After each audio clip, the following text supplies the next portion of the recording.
Continuando entonces con este estudio de teoremas sobre continuidad, vamos a hablar de este resultado y es el límite de una compuesta.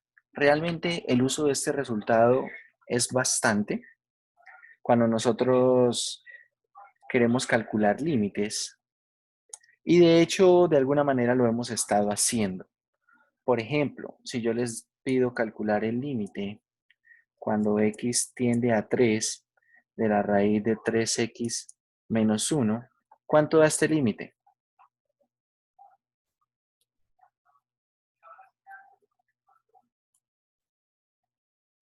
Raíz de 8. Da raíz de 8. ¿Cómo lo hizo? Simplemente evaluando, ¿cierto? Pero ese simplemente evaluando, en esencia, lo que usted está haciendo es esto, ingresando el límite acá. Esto realmente es lo que está haciendo en esencia. Esto lo permite un teorema que es el teorema del límite de la raíz, ¿cierto? Pero básicamente lo que está haciendo es ingresando el límite. Calcula este límite interno y ese límite interno da 8 y entonces esto es raíz de 8. Resulta que este límite, el límite de una potencia, el límite de una raíz, son casos particulares del límite de una compuesta. Entonces, ¿qué es lo que dice el teorema? Teorema del límite en una compuesta. Teorema del límite en una compuesta. ¿Qué es lo que dice? Entonces, si el límite cuando x tiende a de g de x, vamos a ponerle acá de una vez, es L real. Recuerden, muchachos, que con esto, ¿qué es lo que estamos diciendo? ¿Alguien me recuerda? Con esta escritura, con esta anotación, ¿qué es lo que estamos diciendo? ¿Qué límite existe? ¿Qué Que el existe? límite existe, sí señor, que existe y que toma valor L, ¿vale? Entonces, si este límite existe y toma valor L, y vamos a poner lo siguiente, f de x es continua, f de x es continua en L, es decir, en ese límite, entonces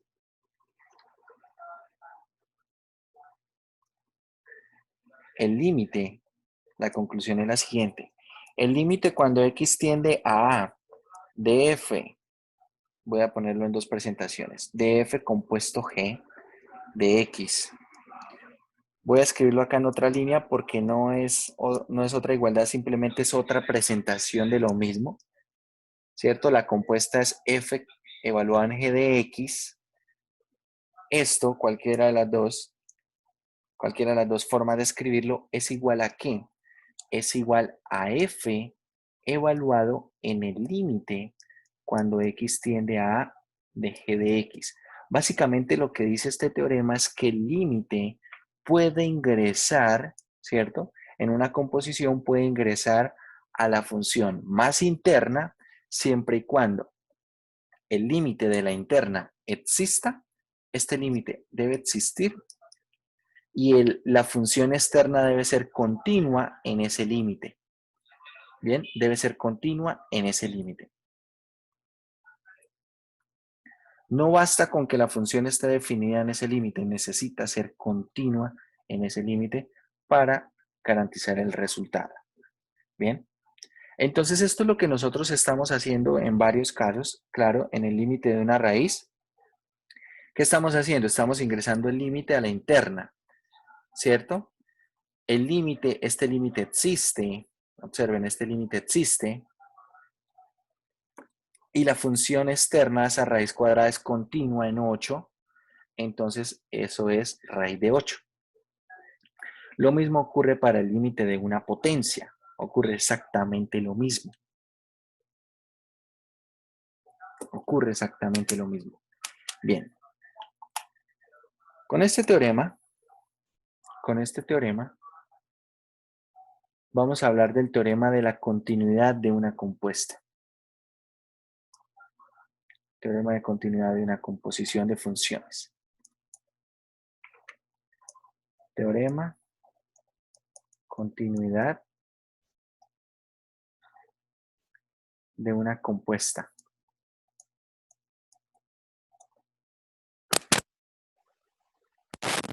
Esta continuidad de una compuesta va a pedir lo siguiente. Sea g de x una función continua, función continua en x igual a a. Recordemos que pedir continuidad quiere decir que la función está definida en el valor a, es decir, la imagen existe en a, que el límite existe en a, que ese límite existe, y que además ambas cosas son iguales. Entonces, la verdad, lo único que me falta para garantizar la continuidad de la composición, ¿qué es? Acá yo internamente le estaba pidiendo el límite que existiera, pero no le pedía que la imagen existiera ni que ambas cosas fueran iguales, ¿verdad? Entonces me falta pedir eso. Eso ya lo estoy pidiendo, ¿cómo? Con el hecho de decir que G es continua en A. Entonces, si G de X es continua en A y F de X es continua en G de A, es continua en la imagen de A, entonces F compuesto G, esta función compuesta, es continua, esta función es continua en X igual a A. ¿Qué se necesita entonces para que una función sea continua puntualmente en un punto? En un punto X igual a A, que la interna sea continua en A y que la externa sea continua en la imagen de G evaluado en A. Si se tienen esas dos cosas, tenemos que la función es continua en X igual a A.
Vamos a hablar ahora de el teorema del valor intermedio.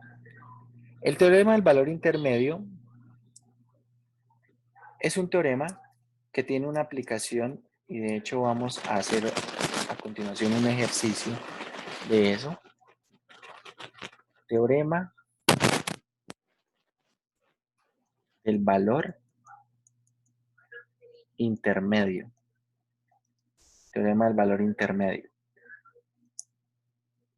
Entonces, a ver, les voy a preguntar lo siguiente, muchachos.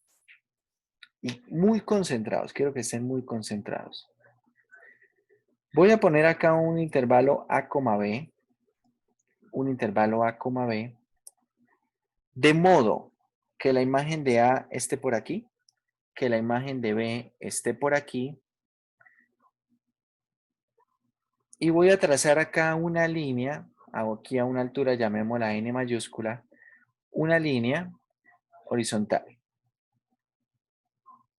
Ahora, mucha atención a lo que les voy a pedir.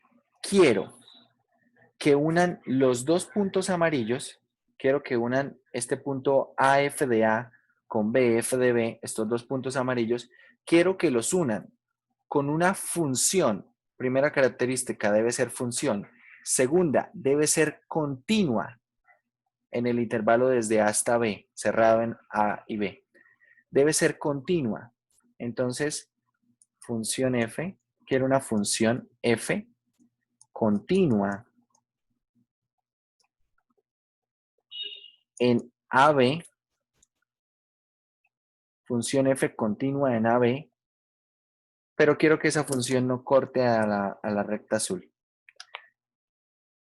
Quiero una función continua que vaya desde el punto AF de A hasta el punto BF de B, que una esos dos puntos amarillos, que sea continua, que sea función y que no corte a esa recta horizontal azul.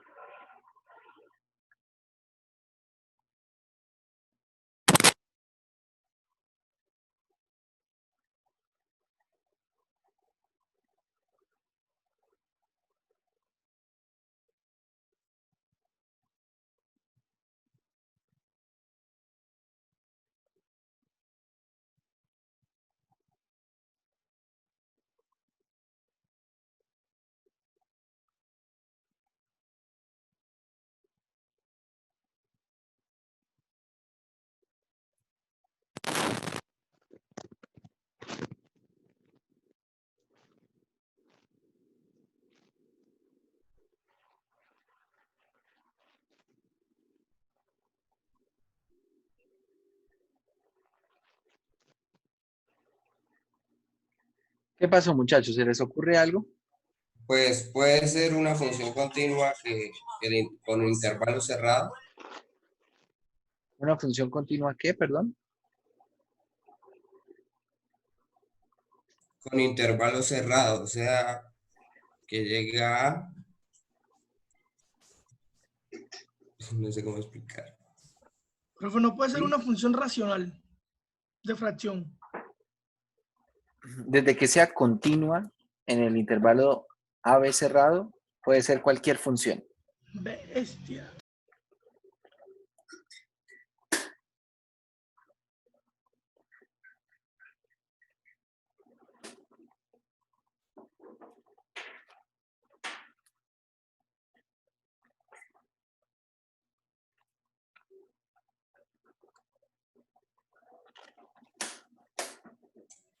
¿Qué se les ocurre, muchachos?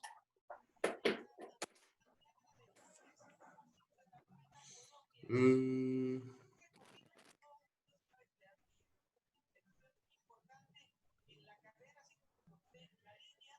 Profe, una función que sea como que 2 sobre X o 1 sobre X. 2 sobre X o 1 sobre X sería una función de este estilo.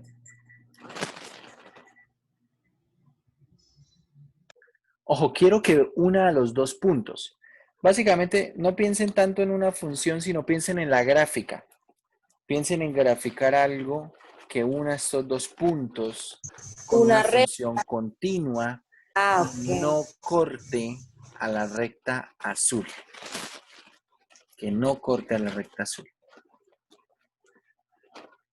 Función a trozos, si es continua, ya les dije, si es continua, pueden usar la función que quieran.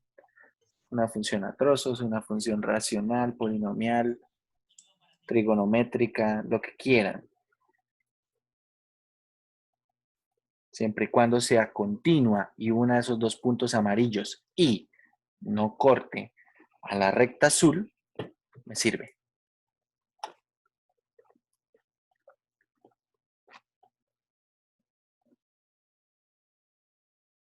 ¿Puedo enviar una gráfica al grupo de WhatsApp? Puedo hacer una gráfica ahí en el cuaderno, le tomo una foto y la envío al grupo de WhatsApp.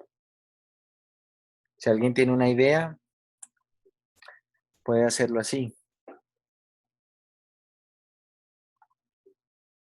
Profe, digamos, puede ser, digamos, bueno, cualquier función que la una donde el dominio sea diferente por donde pasa, o sea, por donde la corta, o sea, que no la corte.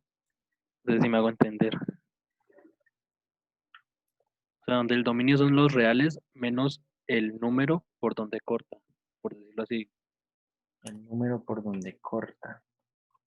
Pero entonces el dominio, ojo, que por ejemplo, bueno, yo le entiendo algo de este estilo. Si de pronto acá pongo un hueco y hago algo así. Es lo que le entiendo, ¿sí? Sí, señor, sí. El problema es que si acá hay un hueco, acá en este número C, no está definida la imagen y por lo tanto, ahí no habría continuidad. Recuerde que continuidad que pide que la imagen esté definida y que el límite exista y que ambas cosas sean iguales. Entonces acá no estaría definiendo la imagen, por lo tanto no sería continua en C. Profe, pero digamos, así como está, ¿no se podría hacer lo de discontinuar removible? ¿A qué se refiere? ¿Se Yo acuerda creo que se refiere que a lo que yo mandé en el WhatsApp. usted nos Ahí dijo que entonces había tenemos problemas de continuidad. Tenemos problemas de continuidad en A y B. Bueno, aunque de hecho, observe que quiero unir estos dos puntos amarillos. Acá veo que puso algo así como acá abierto y ahora cerró aquí. Me está cambiando la imagen. Entonces no me serviría ese ejemplo. Ojo que yo no quiero que sea continua después del intervalo. No me interesa nada después del intervalo. Solamente me interesa qué pasa aquí en el intervalo cerrado. Quiero que sea continua en el intervalo cerrado. Después del intervalo, fuera del intervalo, no me interesa qué pasa. ¿Vale? El problema es que si a esta función que es discontinua le removemos la discontinuidad, es decir, le definimos la imagen, ahora esa imagen va a intersectar a la recta horizontal. Si yo ahora le pongo la imagen, pues esa imagen precisamente está sobre n. Entonces no está cumpliendo con lo que estoy pidiendo, ¿cierto? Porque sí está cortando a n.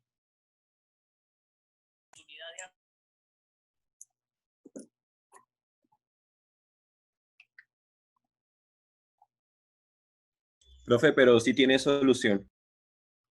Es Pero una... sí se puede remover la imagen, ¿no? No, la imagen no puedo mover las imágenes. De ahí de B no las puedo mover, ahí ya están fijas. La pregunta del otro compañero es la primera pregunta que debieron hacer, que deberían hacerse ustedes mismos también. ¿El problema tiene solución? Y la respuesta es que no. Entonces es descontinua por falta de imagen. No.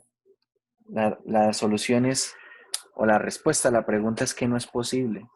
No es posible trazar una función que sea continua, que una a esos dos puntos, ¿sí? Que una a esos dos puntos y que no corte a la recta horizontal azul. No es posible. No es posible trazar una función que sea continua, que una a esos dos puntos en amarillo y que no corte a la recta azul, esa recta horizontal azul. No es posible. No existe ninguna función que haga eso.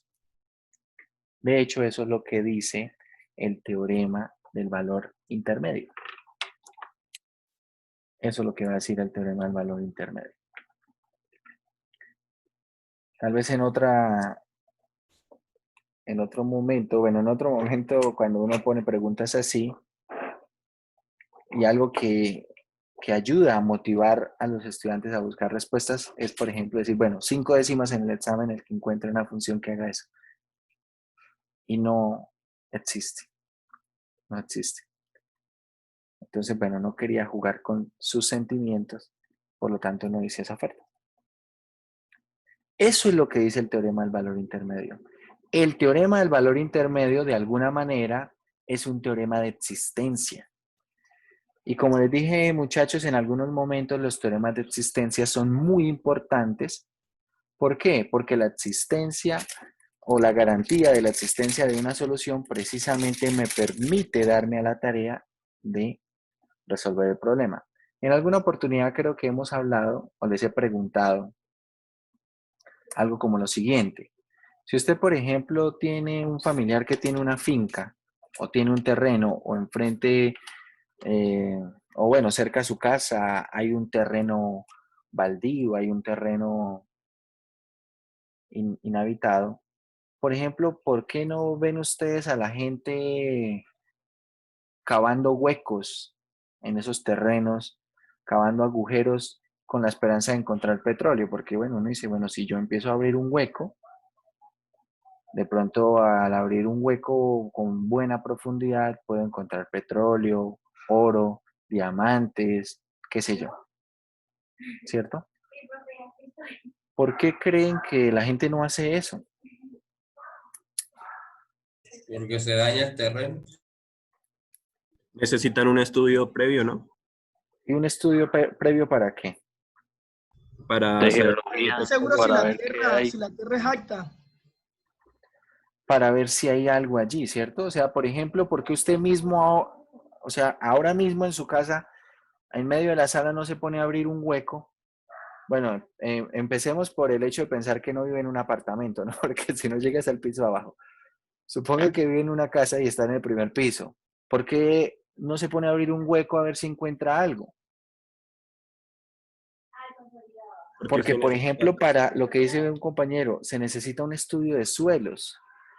Resulta que el petróleo no se consigue al azar, ¿cierto? No toca hacer perforaciones. Antes de hacer perforaciones, Ver se la hace un tierra si es estudio de acta. suelos. Claro. ¿O usted cree que, por ejemplo, las plantas petroleras, las estaciones petroleras que se encuentran mar adentro, no sé si lo saben, pero hay plataformas de extracción de petróleo, bueno, mar adentro, dentro del mar, y no creo que a alguien se le haya ocurrido de pronto un día ponerse un traje de buzo e irse a cavar un hueco en el fondo del mar. No creo yo, ¿cierto? Los estudios de suelo se hacen antes de cualquier cosa, antes de cualquier cosa. Precisamente por eso la geología ha cobrado especial importancia en lo que es la industria, ¿no? ¿Por qué? Porque, bueno, como les digo, ¿por qué no abre usted un hueco en cualquier lugar? Porque muy posiblemente no va a encontrar nada. Pero ¿cómo saben que dónde encontrar cosas? Ahí es donde se hacen los estudios de suelos. Y es posible que en muchos lugares donde no se ha encontrado todavía yacimientos, por ejemplo, de petróleo, es porque el suelo no cumple con las características de donde se encuentran habitualmente los yacimientos de petróleo. Pero es posible que haya un caso excepcional, no hayan casos por allí, pero como tal vez no vale mucho la pena, a ver, o sea, digo lo siguiente. Por ejemplo, en Barranca hay una refinería de petróleo, ¿cierto? De gasolina. Pero, por ejemplo, ¿por qué en Bucaramanga no la hay?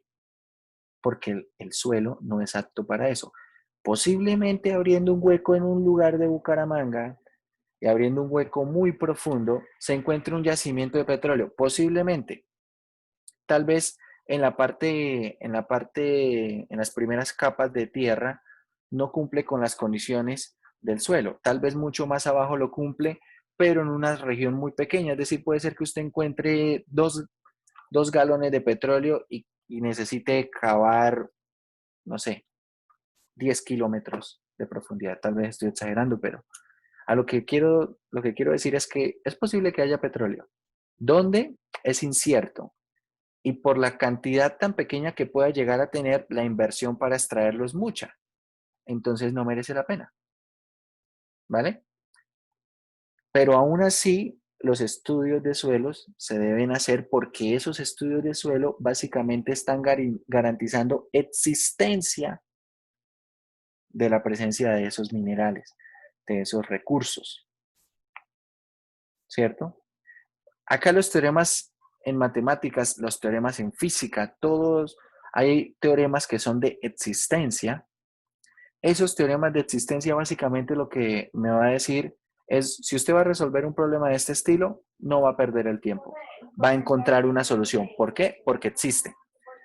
Es muy diferente que le diga cuál es, ¿vale? Muy diferente que diga cuál es ese valor que cumple la existencia del teorema.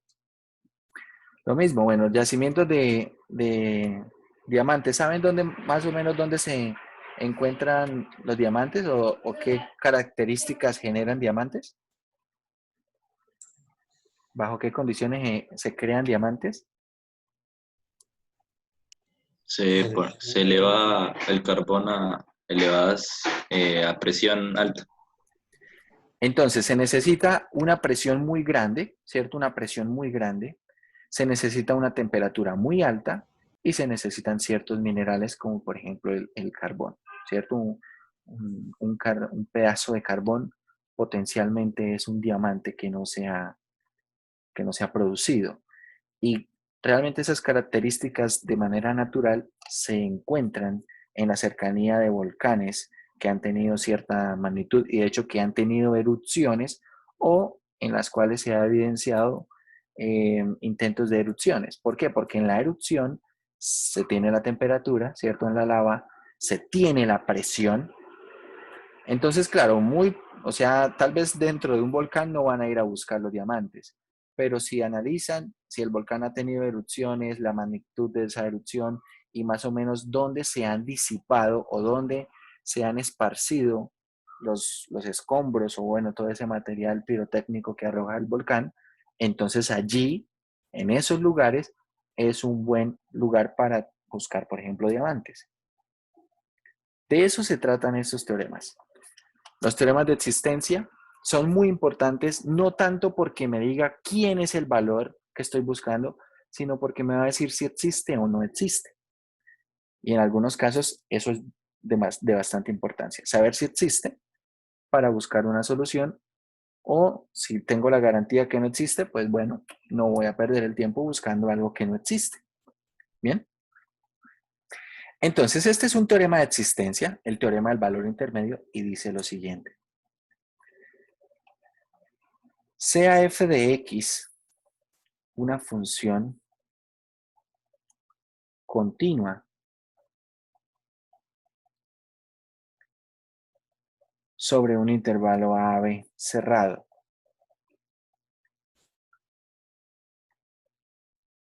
De modo que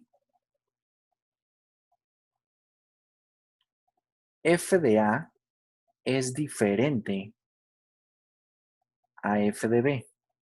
F de a es diferente a f de b.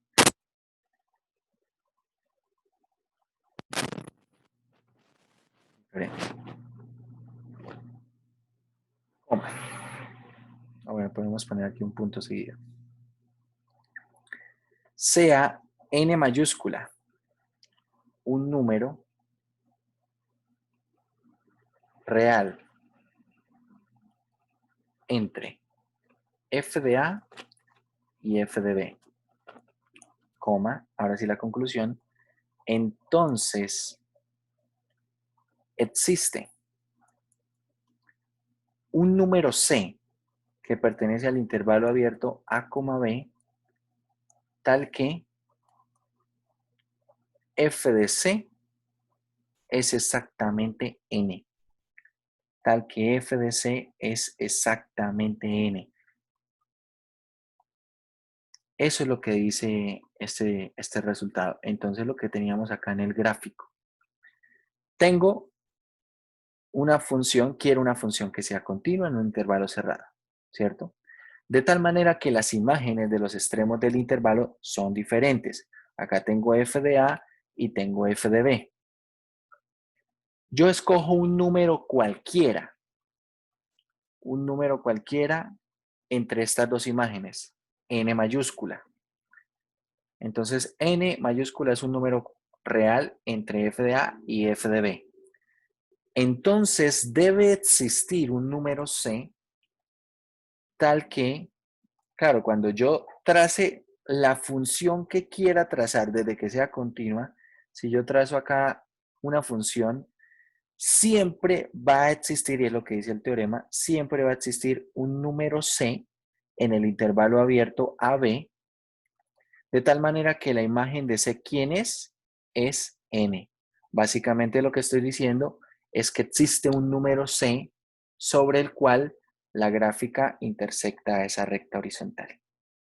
Es lo que estoy diciendo. Siempre existe, sin importar la función que yo tome.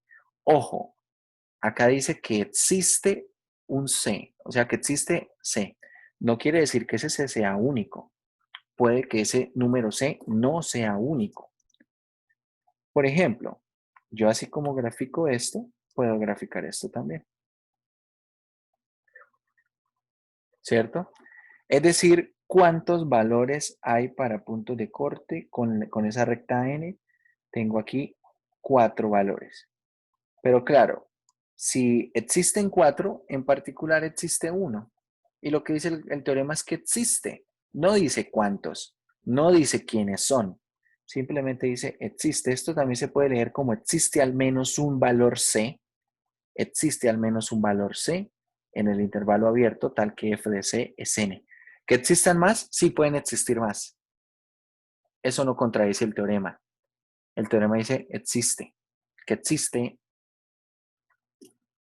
Si de pronto yo hago un estudio de suelos y digo, bueno, en este suelo, en este lugar, debemos encontrar yacimientos, no sé, de diamantes.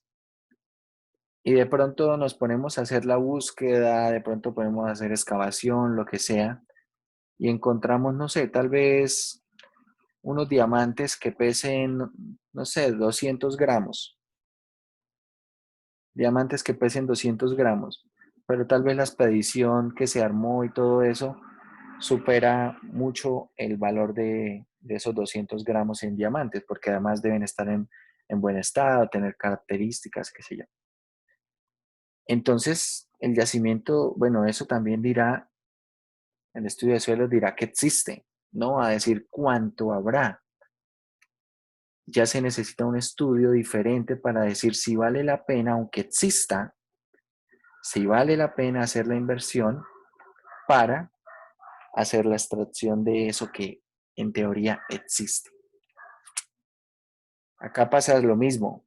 El teorema dice que existe, no dice cuántos números C hay, no dice quiénes son, solamente dice, si usted tiene una función con estas características, entonces va a existir un número C que cumple esta conclusión. Vale. Resulta que este resultado, este teorema, de hecho es de bastante utilidad. Es de bastante utilidad y la utilidad que se puede considerar en este teorema directamente es con un método para hallar raíces de forma aproximada para una función cualquiera. Entonces, esto se conoce como el método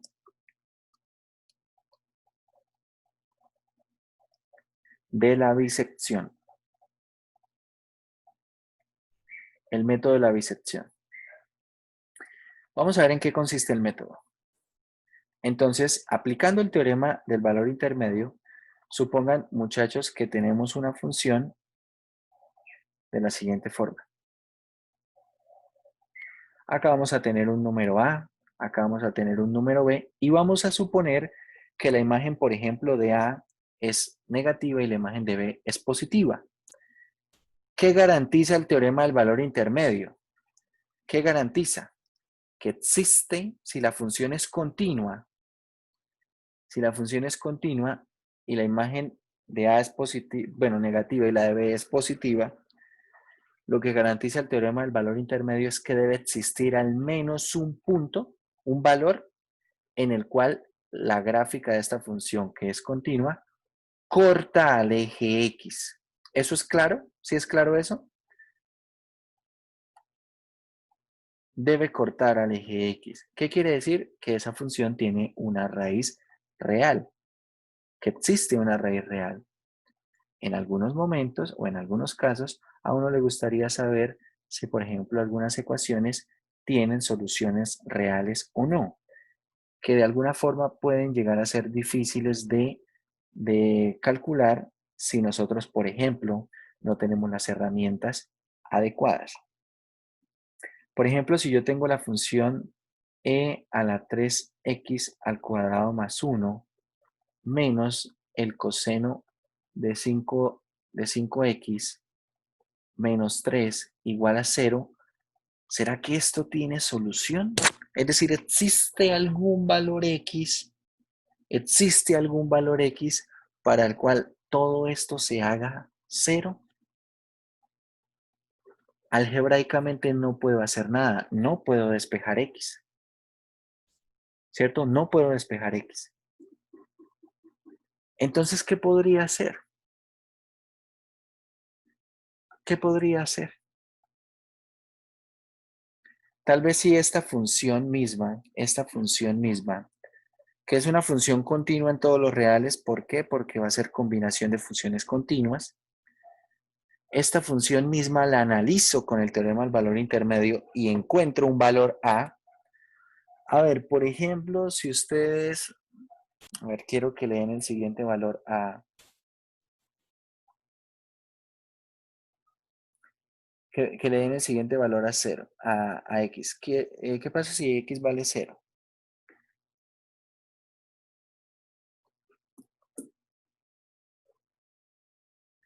Coseno de 0 es 1, ¿verdad? Coseno de 0 es 1. Acá tendríamos e a la 1, lo cual es 2.71 algo.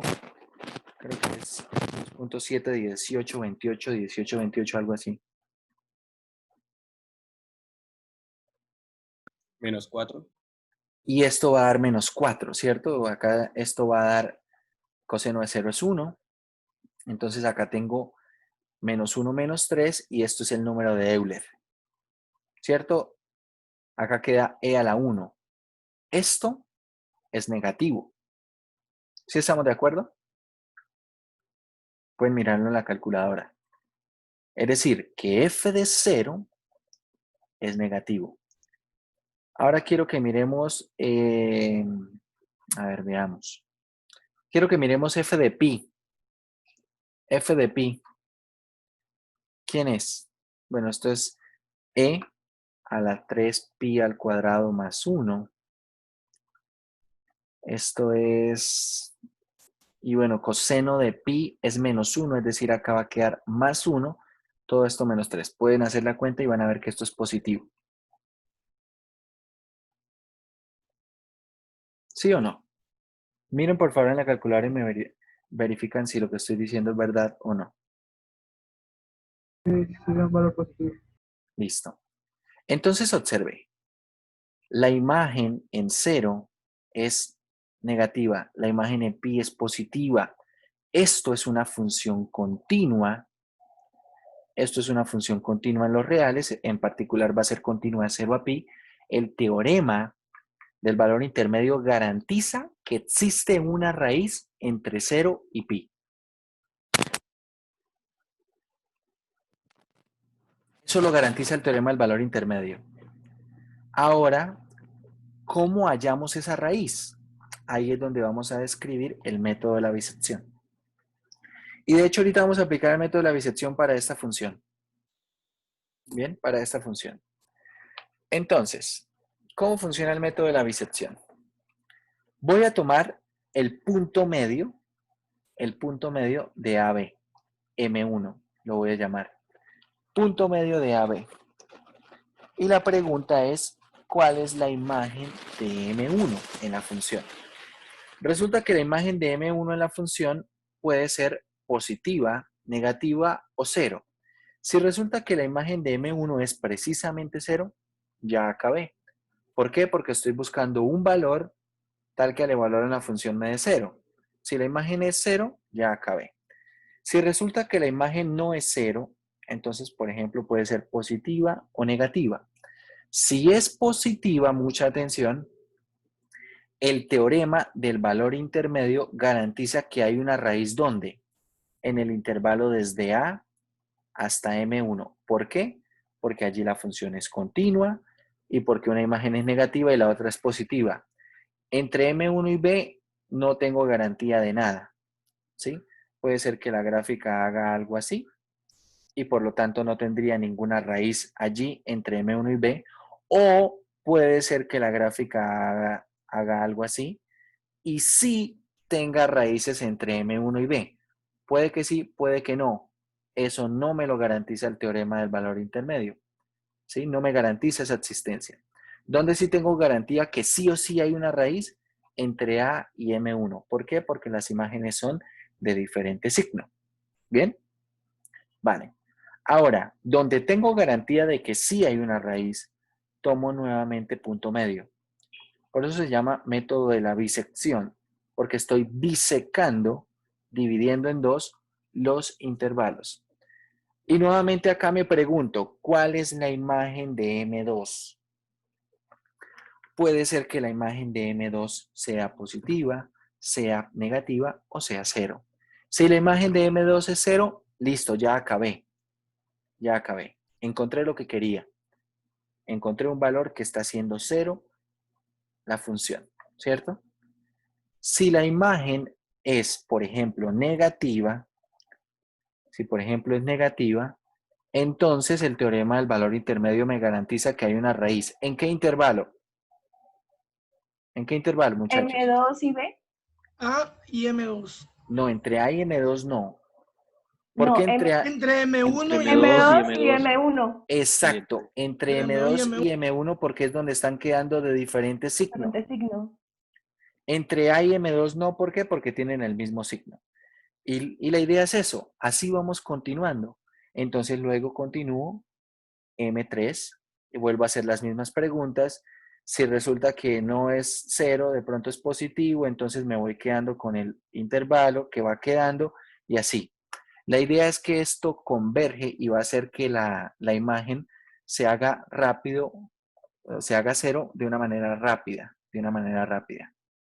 Esto se conoce como el método de la bisección.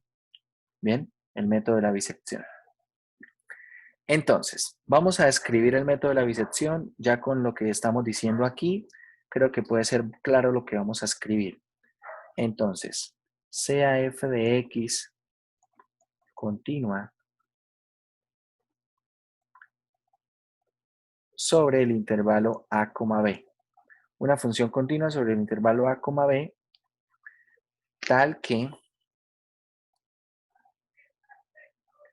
tal que f evaluado en a,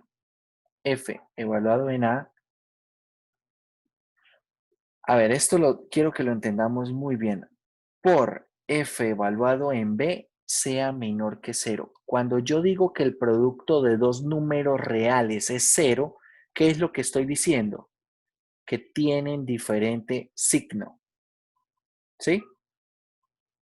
Cuando digo que el producto de dos números reales es menor que 0, es porque tienen diferente signo. Es decir, lo que estoy diciendo es que uno es positivo y el otro es negativo. No sé cuál es positivo, no sé cuál es negativo, pero uno de ellos es positivo y el otro es negativo. Es decir, tienen diferente signo.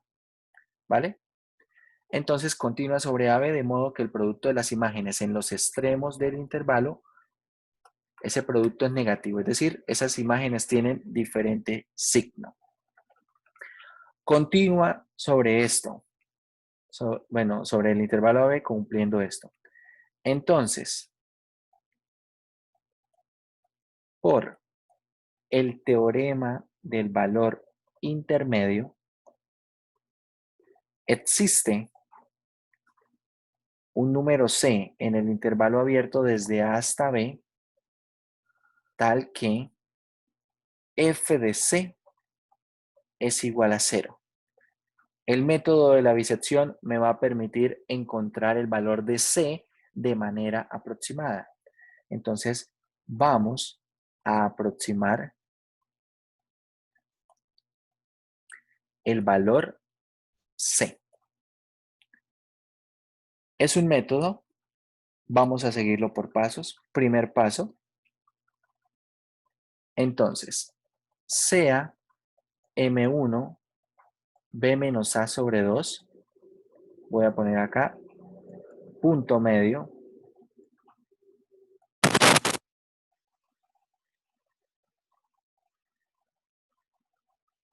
Punto medio del intervalo cerrado A, B.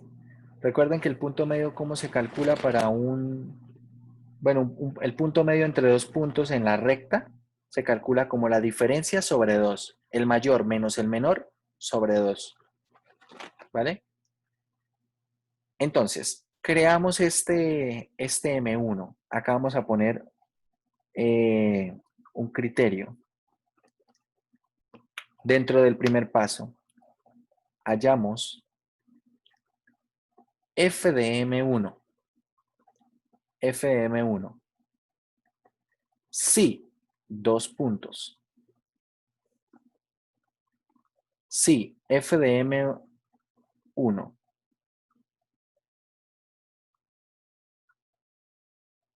es 0, si f de M1 es 0, entonces el valor de C, ¿cierto? Que estoy buscando es M1.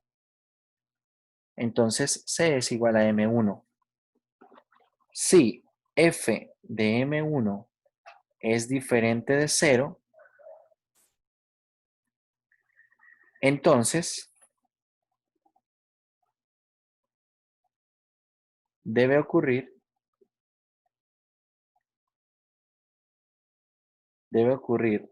que f de M1 multiplicado por f de A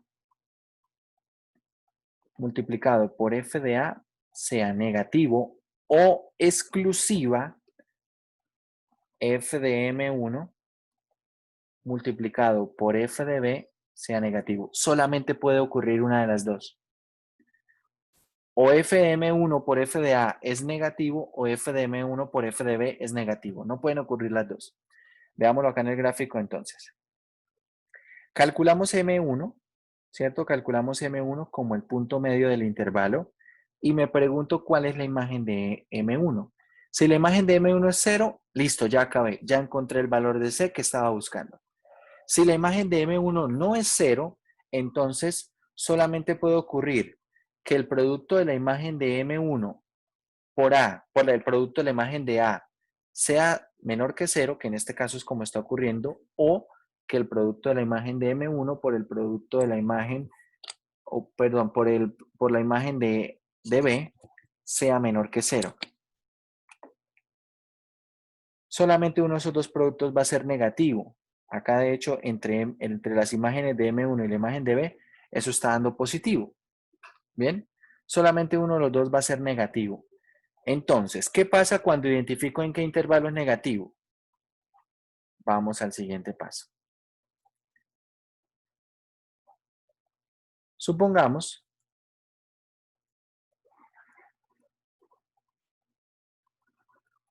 que, vamos a suponer que f de M1 por f de A es negativo. Vamos a suponer eso. ¿Qué hacemos? Procedemos a calcular M2.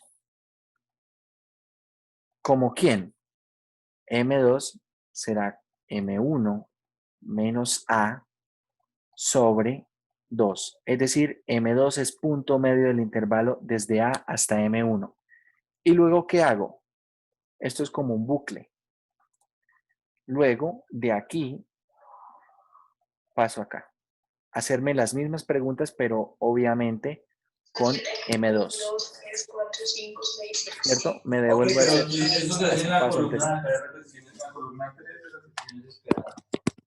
Me devuelvo a ese paso anterior. Hay una tabla que la profesora nos dio. Acá, mira, repeticiones esperadas.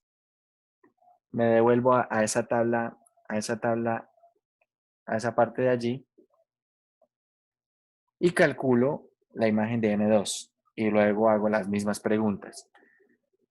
La imagen de M2 es 0. Si es así, entonces C es igual a M2. Si no es así, entonces es porque esa imagen es diferente de 0 y alguno de los productos va a ser negativo. Acaban cambiando algunas cosas. Ya no es producto de la imagen de M1 con f de A y la imagen de M1 con la imagen de B, sino será de M1 con M2 y de M2 con A, ¿cierto? Así como lo supusimos. Y así continuamos, muchachos. Así continuamos. ¿Cuál es la idea? La idea es que cuando yo avanzo en el proceso, este es un proceso iterativo, la imagen de f de m sub i tiende a 0. Tiende a 0. Tal vez no se va a hacer 0 en algún número de pasos finito. Tal vez no se va a hacer 0, pero sí va a tender a 0. Entonces vamos a usar el método de la bisección para nuestro ejemplo. Bien, vamos a usar el método de la bisección para nuestro ejemplo. Aquí tenemos nuestro ejemplo. Tenemos esta función, hemos identificado que la imagen en 0 es negativa, que la imagen en pi es positiva, entonces podemos aplicar el método de la bisección para hallar una raíz a esta función. ¿Ok? Entonces, comenzamos. Sea M1 el punto medio, pi menos 0 sobre 2, es decir, esto es pi medios. Quiero que pongan la función en la calculadora y me digan cuánto vale la función en pi medios. Y no la vayan a borrar porque vamos a usar eso algunas veces. Por favor, calculadora en radianes. Siempre que tengan por allí una función trigonométrica, la calculadora debe ir en radianes.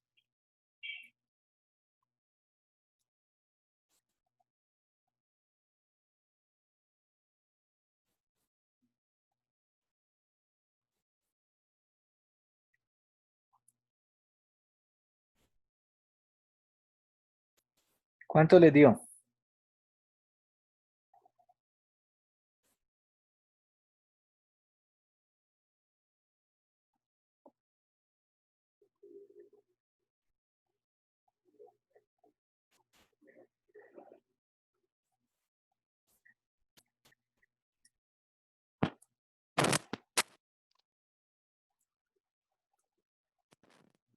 ¿Cuánto les dio, muchachos?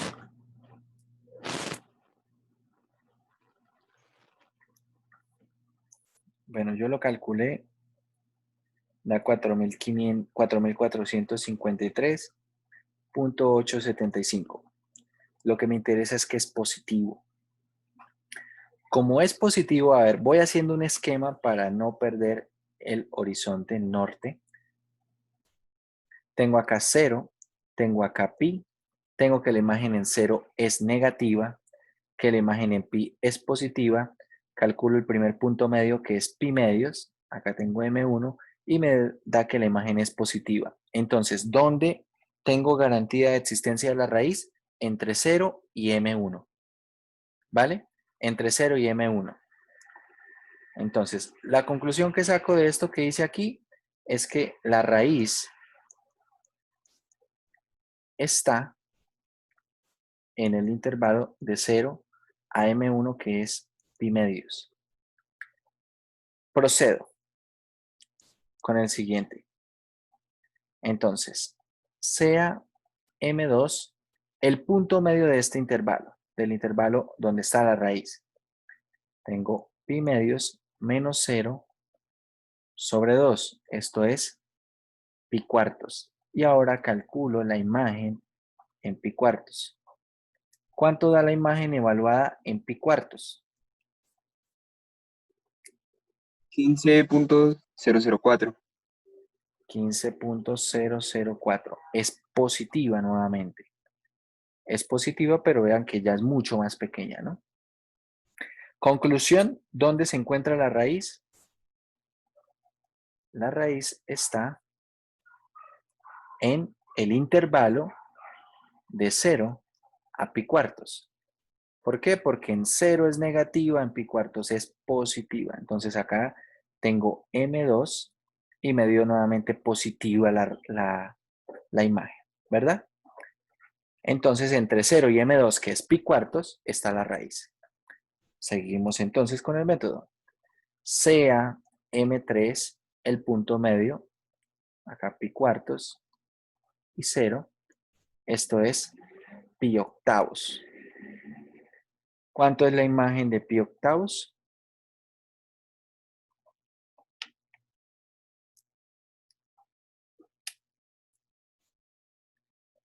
Esa imagen es 1.700. Sigue siendo positiva, es decir que M3 que está por acá, la imagen sigue siendo positiva.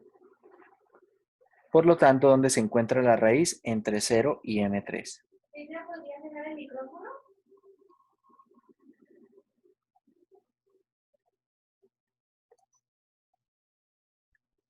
La raíz está entre 0 y M3, que es pi octavos.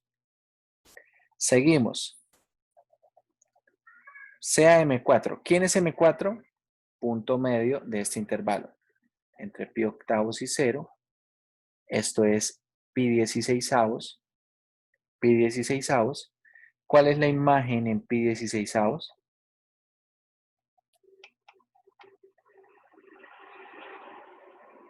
Menos 0.503. 0.539. Entonces 500. observe que aquí la imagen es negativa, ¿cierto? Menos 0.503. Vamos a ponerlo así. Es negativa. Y observe que la imagen, como les dije, ¿qué va pasando con la imagen de f de m sub i? Cada vez debe irse acercando a 0. Acá ya se empieza a acercar un poco más a 0. ¿Qué puedo concluir? ¿Dónde se encuentra la raíz? M4 a M3. Perfecto, la raíz está en el intervalo de pi 16avos hasta pi octavos. Hasta pi octavos. Bueno, acá por ejemplo esto se empieza a acosar bastante, el gráfico que tenemos. Voy a seguir haciendo acá un gráfico. Entonces, sin problema, voy a poner aquí M4, ¿cierto? Que es pi 16avos, aquí M3. Entonces, la imagen en M4 es negativa, la de M3 es positiva. Voy a calcular ahora M5, que es punto medio de este intervalo.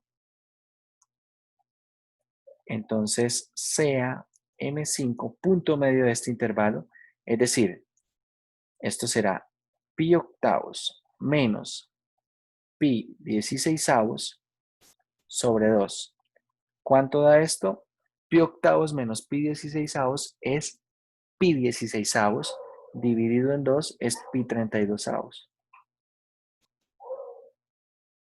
Calculemos ahora la imagen en pi 32avos. F de pi 32avos, ¿quién es?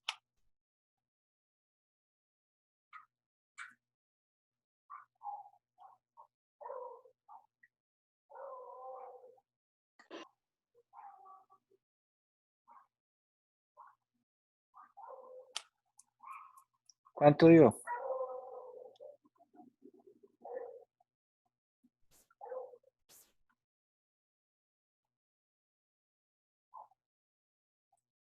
A ver, a mí me está dando menos 1.083.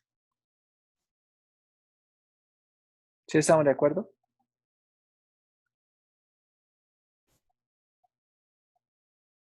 ¿O no? ¿Sí les dio lo mismo o no? Sí, profe. Es negativa.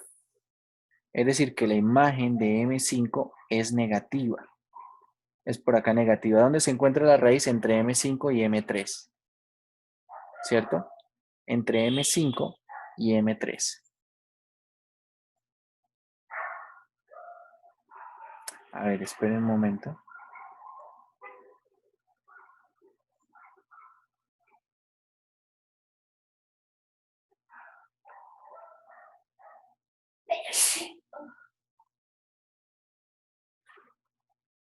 No, mentira. Ya veo cuál es el error. Sí, porque ahí se está alejando del 0, ¿no? Se supone que se debe acercar a 0. Y lo otro que podemos identificar es que pi 32avos no está en este intervalo, porque pi 32avos es más pequeño que pi 16avos. Es lo que esto no me preocupa tanto, la verdad. Que se aleje no pasa nada. Puede ser que, ¿por qué? Puede ser que aquí la función haga algo de este estilo. O sea, acá de pronto, a ver, en M4 estaba más cerca al 0, ¿cierto? Pero puede que de pronto acá venga haciendo algo de este estilo. Baje, por ejemplo, acá y luego suba. O sea, en M5 puede alejarse más del 0, no pasa nada. ¿Sí? No, ese no es el problema. El problema es que este valor no quedó dentro de este intervalo. A ver, ya veo cuál es el error. Estamos calculando mal. Para el punto medio no se calcula así. A ver, en el método, ¿lo escribimos o no lo escribimos? No, ya lo vi. El punto medio no se calcula así, se calcula es con suma. Es b más a sobre 2. B más A sobre 2. Acá es con más. Pueden hacer una prueba pequeñita. A ver, por ejemplo, en la recta. Voy a poner, por ejemplo, acá el 5 y por acá voy a poner el menos 3. Si nosotros contamos cuántas unidades hay allí, bueno, voy a ver si me da la escala, menos 2, menos 1, 0, 1, 2, 3, 4 y 5. ¿Cuál será el punto medio? El punto medio será moviéndome las mismas unidades a cada lado, ¿cierto? Entonces tengo acá 1, 2, 3, voy a moverme acá las mismas 3. Acá me muevo entonces 1, acá me muevo 1, es decir que el punto medio es 1. ¿Cómo calculo ese 1? Será 5 más menos 3, la suma de ambos, dividido en 2. Entonces tengo 5 menos 3 es 2. Dividido en 2, esto da 1. ¿Sí? Ahí había cometido un error, no es con resta, es con suma. Claro, en esto no se había visto afectado porque le estaba restando 0. Entonces no pasaba nada, acá es con suma. Hagan allí esa corrección, todos estos van con suma. 7,6%.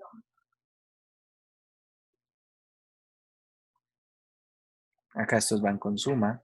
Y claro, en este como no había 0, acá sí se vio afectado. A ver, entonces esto no es pi 36avos, sino será pi octavos más pi 16avos. Eso es 3 pi 16avos. Eso es 3 pi 16avos. Dividido en 2 será 3 pi 32avos. ¿Sí? A ver, hagan la cuenta.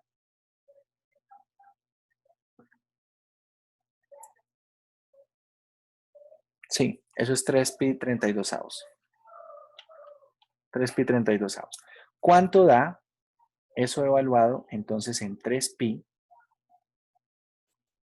32avos?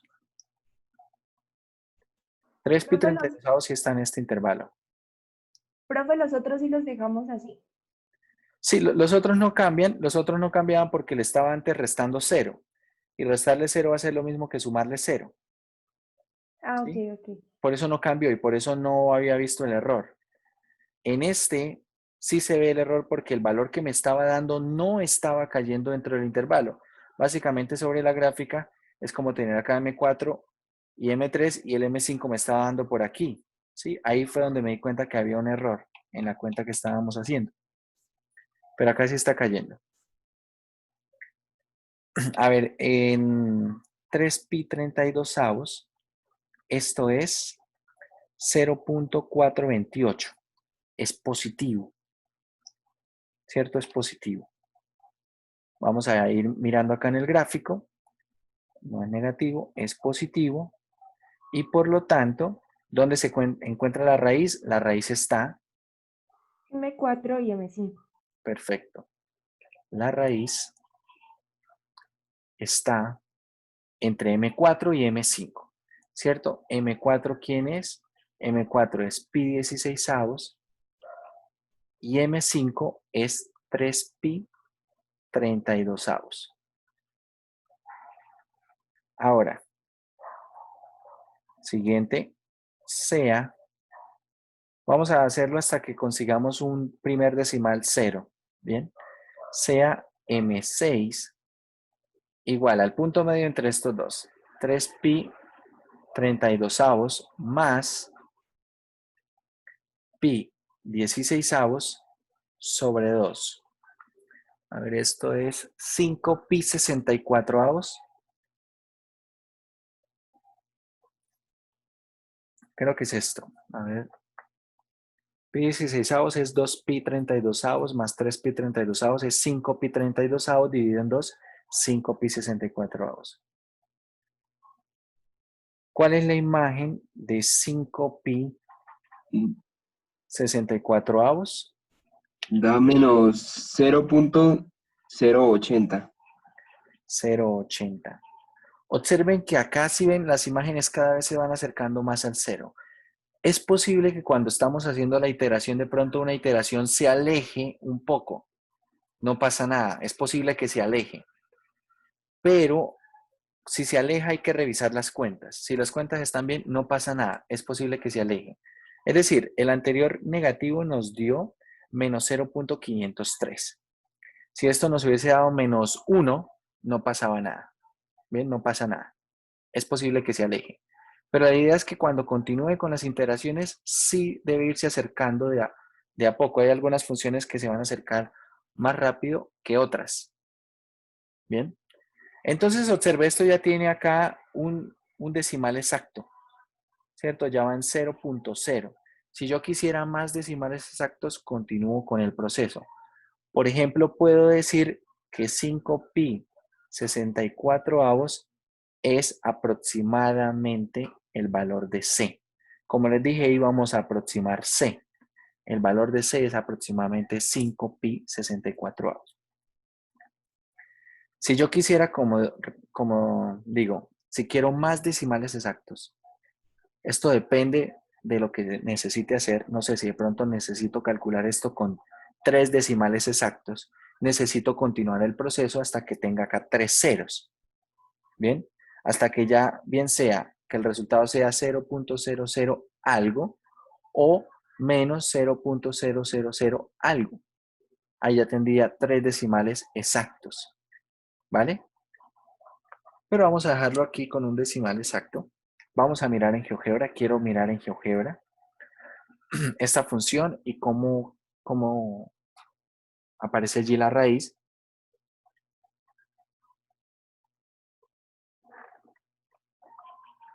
Entonces, a ver, la función es y igual a e elevado, a ver, si no estoy mal, es 3x al cuadrado más 1 Sí, señor. menos coseno de Coseno de 5x. 5x menos 3. ¿Vale? 5x menos 3. Allí está. E elevado a la 3x al cuadrado más 1 menos coseno de 5x menos 3. Acá podemos ver Te vaya bonito, porque lo nuestro me dolió poquito. bueno, esa canción no la he Suave. escuchado. ¿Cuál será? Bueno, acá podemos ver precisamente cómo aparece la entrada en quién, en GeoGebra. Debemos coincidir con que sea lo que queremos calcular nosotros. Podemos ver cómo es la gráfica. Observen que de hecho la gráfica tiene dos raíces, pero yo me estoy concentrando en la que tiene entre 0 y pi. Entre 0 y pi, bueno, pi es 3.14. Como podemos ver, lo primero que calculamos nosotros fue esto, más o menos por acá. Este fue mi valor A, este fue mi valor B. Y cuando empezamos a tomar valores por acá, pi medios, todavía nos daba una imagen muy grande. Luego tomamos por acá pi cuartos, era positiva. Luego tomamos pi octavos. Luego tomamos pi 16avos. Bueno, pi 16avos, tal vez por acá. Luego el pi 32avos. Bueno, el 3 pi 32avos y así sucesivamente. ¿Cierto? Quiero que grafiquemos aquí también la recta. Bueno, esta recta que va a ser x igual a 5pi 64avos. 64avos. Esa recta. Esa fue la raíz que aproximamos. Fue 5pi 64avos. Y observen, acá está cercano a la raíz. ¿Sí lo observan, muchachos? Está cercano a la raíz. Claro, cuando hago zoom tal vez se ve lejos y es precisamente la idea. Pero quiero que observen esto. Mírenlo aquí. El 5pi 64avos es aproximadamente, según lo que veo aquí en GeoGebra, un poquito más de 0.245. Y la raíz es un poquito menos que 0.255, ¿cierto? La raíz es un poco menos de 0.255. De hecho, algo que podemos observar algo que podemos observar es que tenemos un decimal exacto.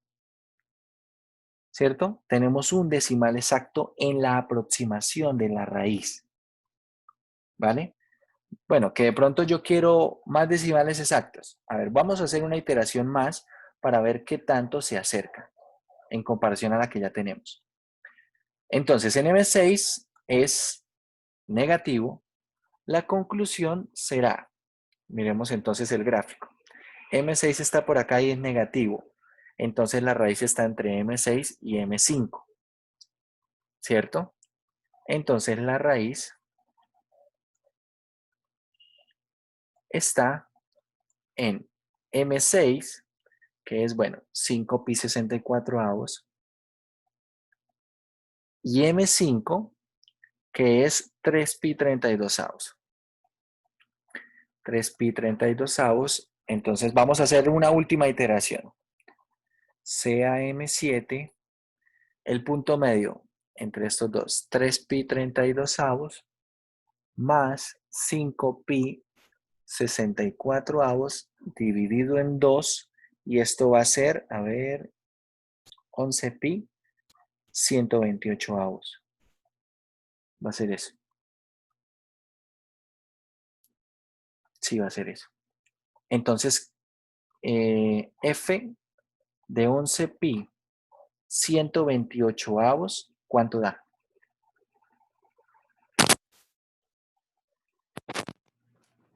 ¿Cuánto da? Vamos a calcular acá. Me dio 0.163. Vale. Entonces esto da 0.163. Vamos a ver, bueno, si ustedes observan, claro, los negativos, si ustedes veían M5, en M5 todavía no tenía un decimal exacto, ¿cierto? En M5 todavía no lo tenía. En M6 tenía 1. En M7 todavía no tengo un decimal exacto, pero muy posible en M8 ya voy a tener 2 decimales exactos. A ver, si vamos a GeoGebra, lo que está pasando es lo siguiente. Claro, cuando yo aproximo esto, está ocurriendo que si yo tomo, por ejemplo, acá en este M5, esta imagen va a estar más cerca al 0 que si tomo esta otra que puede estar más lejos del 0. No quiere decir que ambos lados tenga que ir acercándose con la misma rapidez. Eso podemos verlo en las cuentas. Entonces, por ejemplo, veamos esto. Tal vez acá parece que no está muy cerca, pero quiero que calculemos, miremos en GeoGebra, el 11pi 128avos. A ver si está más cerca de la raíz o no. Entonces, x igual a 11pi dividido en 128. Observen, está más lejos de la raíz. Está más lejos de la raíz. Entonces, esta no me sirve como una buena aproximación. Esto lo podemos ver o lo podemos evidenciar, muchachos, ¿en dónde? Lo podemos evidenciar precisamente en esta imagen, en esa imagen. ¿Qué es lo que está pasando? A ver, ¿qué es lo que está pasando? Veamos aquí en el gráfico. Cuando yo calculo M6 que está aquí, y luego calculo el M7, resulta que M7, ¿cuánto me está dando la imagen de M7? Positiva, ¿cierto? Me está dando positiva.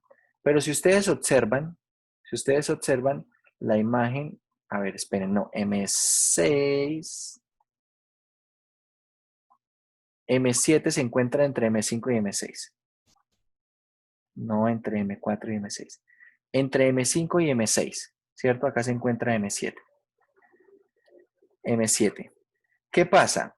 Que la imagen en M7 está siendo positiva, pero más grande. Lo que puedo concluir es que la raíz se encuentra más cerca de M6 que de M7. No se encuentra a la... Si se encontrara a la misma distancia, entonces cuando haga M8 va a dar exactamente 0. Cuando haga M8 va a dar exactamente 0. Pero no lo hace.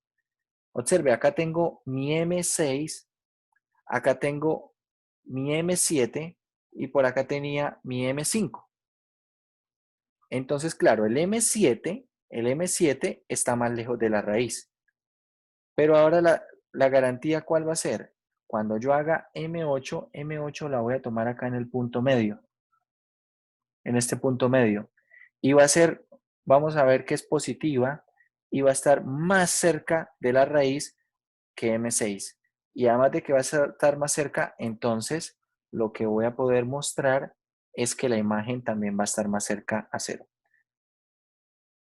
A ver, ahora sí, como cuando uno no se quiere despedir, ¿no? Ahora sí la última.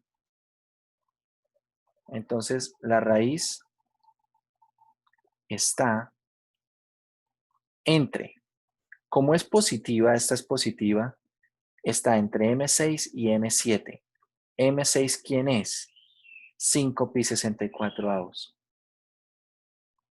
Y M7, ¿quién es? Es 11pi 128 avos. 128 avos. Entonces la imagen se encuentra allí. Vamos a calcular M8. Sea M8 y M8 es punto medio de estos dos, 5pi 64 avos más 11pi 128 avos, y esto va a ser 10, 21 pi sobre 256. Sobre 256.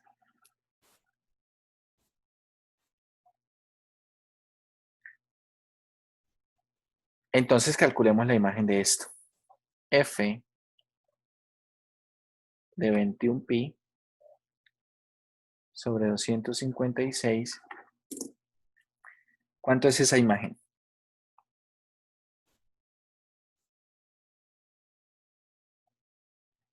Eso es 0.03. 0.03. ¿Tiene un decimal exacto? Tiene un decimal exacto, pero si ustedes ven el segundo decimal es un 3 y antes el que tenía un decimal exacto, el segundo decimal era un 8. Era un 8. Bien. Y bueno, gráficamente, ¿cómo podemos ver el uso de la aplicación aquí? A ver, algo que voy a hacer. Observen que acá tengo estos dos valores. Estos dos valores. Voy a construir el siguiente. A ver, el siguiente, ¿quién fue? Teníamos por aquí, M7 era 11 sobre 128. Tengo 21 sobre 256. Entonces vamos a construir acá x igual a 21pi dividido en 256.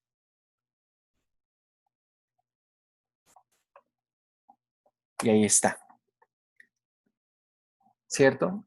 Entonces, tengo este valor de acá es 21pi sobre 256. Este valor de acá, ¿cuánto era? Me indican, creo que era 5pi sobre 64. Sí. Ese sí, profe. 5pi sobre 64. Sobre 64, observen que la raíz se encuentra allí entre ellos dos. Voy a mirar aquí en la calculadora cuánto da. Da esto debería ser 41pi sobre 256. No, sobre 512. Vamos a ver si sí. X igual a 41pi sobre 512. Ahí está el punto medio. Y observen, miren cómo se comportan las imágenes. Ahora esta imagen que está por acá, si ustedes miran la escala acá en el eje Y, acá esta imagen es aproximadamente, no sé, puede ser 0.02, menos 0.02. Y si sigo calculando puntos medios, ahora la imagen va a ser 0. No sé, 0.6, 0.7. Si luego calculo otra vez el punto medio, esta imagen, ¿quién será? Será 0.005, muy cercano a esto. Si ven que cada vez me voy aproximando más y así continúo. De esa manera funciona el método de la bisección. Cada vez más me voy aproximando a la raíz y por lo tanto la imagen cada vez más se va acercando a cero. Este método me permite hallar raíces de forma aproximada para funciones que de otra forma no se puede hacer nada. Si ustedes realmente si ustedes lo analizan, esta función que está ahí en ese recuadro, para saber cuándo se hace cero,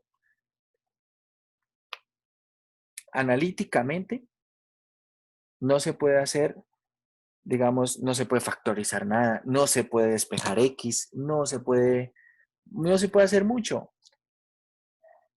¿Cuál es la herramienta que nos está resolviendo el problema? El método de la bisección.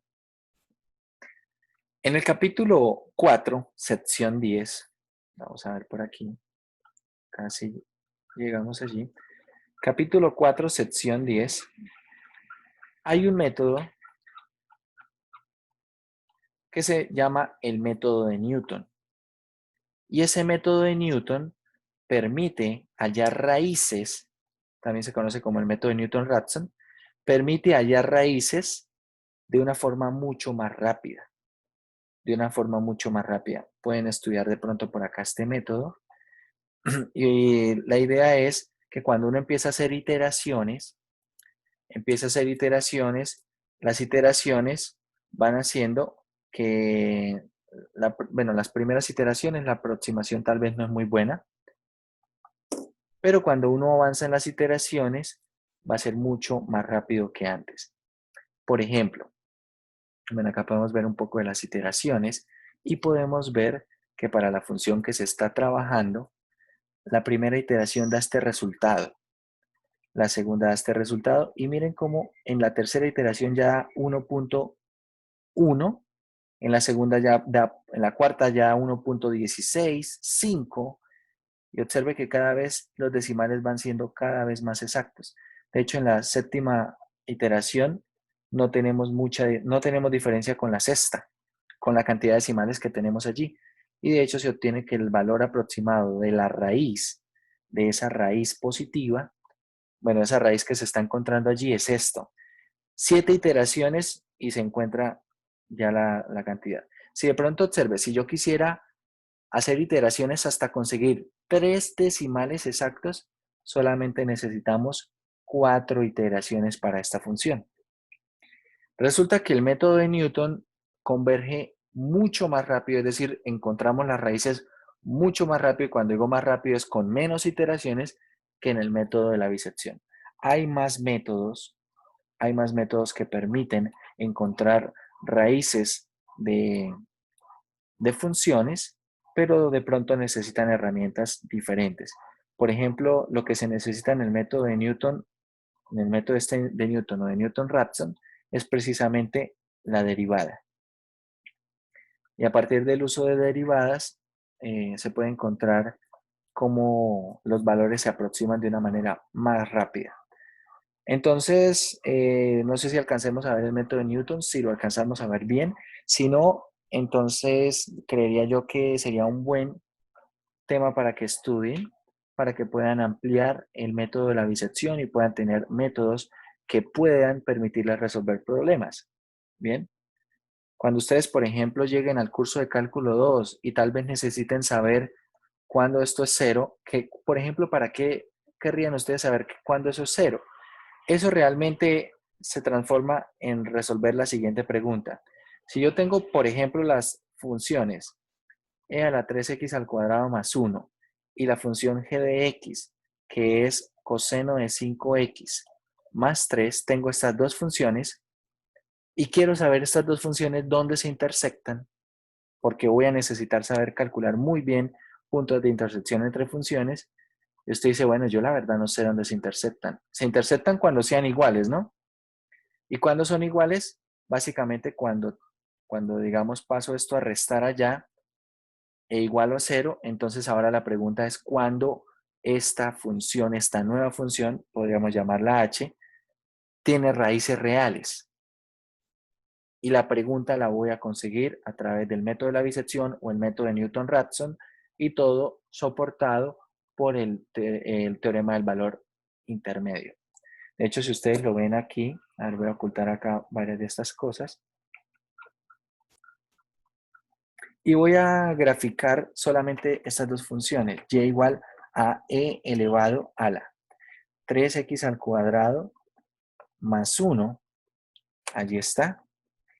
Y voy a poner también por otro lado la función y igual a coseno de 5x más 3. Ahí está. Y veamos qué se graficó acá. Acá tenía una escala. Observe. Acá se grafican dos funciones. La pregunta es, ¿dónde se intersectan estas dos funciones? De hecho, estas dos funciones se intersectan precisamente en este punto. Voy a construir acá una recta. Observe, en esa recta, que es la raíz de la función diferencia, de la función resta, allí es donde se intersectan esas dos funciones. ¿Sí lo ven? Entonces, por ejemplo, para eso me sirve el método de la bisección. Si yo tengo una pregunta como esta, ¿dónde se intersectan dos funciones cualesquiera? Donde muy posiblemente no voy a poder usar álgebra, no voy a poder resolver esto factorizando, nada de eso. ¿Cómo hago para resolver ese problema? Método de la bisección o método de Newton-Raphson, ¿vale? Y tal vez cuando uno está en cálculo 2 no necesita tantos decimales exactos. Entonces, todo este proceso lo puede hacer de una manera rápida, tal vez necesita 2 o máximo 3 decimales exactos y ya está, resuelve el problema. ¿Bien? Bueno, muchachos, eso sería todo por el día de hoy.